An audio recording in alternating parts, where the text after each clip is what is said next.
Мой комментарий очень короткий, потому что сегодняшняя игра была очень большая разница между классами, между этими две команды. Наша команда Кубань, даже могу сказать, что Кубань это даже чемпионская команда. Так что нет смысла расстраиваться. Я должен успокоить своих футболистов.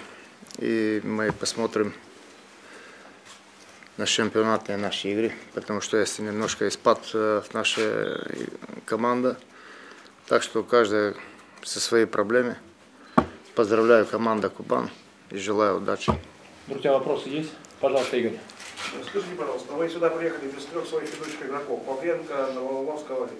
Вот, вы сюда ехали проигрывать этот матч буквально? Нет, честно говоря, я тоже подумал, что Кубань не поставит все основные игроки. И это моя вина. Не 3, а 5 игроки основные наши не играли в сегодняшнюю игру. И может быть из-за этого мы плохо противодействовали так в первый тайм. А когда Пазин появился на поле, Батрас, немножко поизменилась наша игра. Ну это просто... Еще вопросы, друзья, пожалуйста.